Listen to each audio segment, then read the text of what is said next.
Bonjour à tous. Ça y est, c'est la rentrée. Il y a deux moments dans l'année où l'on prend de bonnes résolutions. L'une pour la nouvelle année et l'autre à la rentrée de septembre. Ces résolutions, qui vont de l'inscription à la salle de sport au cours de dessin, en passant par débarrasser plus souvent le lave-vaisselle ou regarder moins souvent la télévision, viennent d'un désir enfoui très profondément en nous. Celui de changer, d'être une nouvelle personne.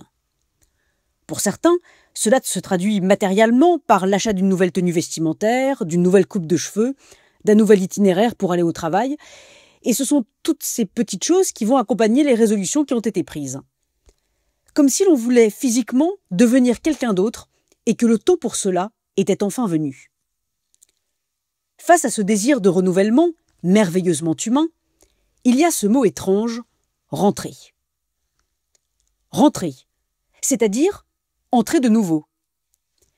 Cette idée de retour était déjà présente en 1140, lorsque le mot aurait été utilisé pour la première fois dans la langue française, selon le Centre national des ressources textuelles et lexicales. Ce terme de rentrer laisse penser que nous rentrerions en étant exactement les mêmes qu'avant, que nous nous sommes juste absentés pendant un moment et que nous reprenons notre place au bercail, ni vu ni connu. Aurions-nous inventé ce mot pour nous rassurer les uns les autres ? Non, non, ne t'inquiète pas, je me suis absenté cet été, mais je reviens. Je n'ai pas changé, tout sera comme avant. Est-ce pour ne pas étonner, pour ne pas déstabiliser les autres, que nous n'osons pas changer profondément ?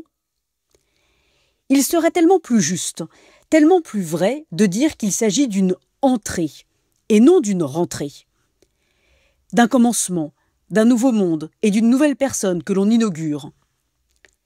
La métamorphose n'est-elle pas le bonheur de la vie ? Pourquoi en aurions-nous honte ? Tous les vivants sont appelés à la métamorphose, les plantes comme les animaux et les êtres humains. Il n'y a que les morts qui ne changent plus. C'est d'ailleurs peut-être cela qui rend la mort si terrible. Nous qui avons souvent tant de mal à vivre les changements, nous devrions nous souvenir que leur possibilité même est le luxe des vivants. Alors, ne revenons pas, mais venons. Ne rentrons pas, mais entrons.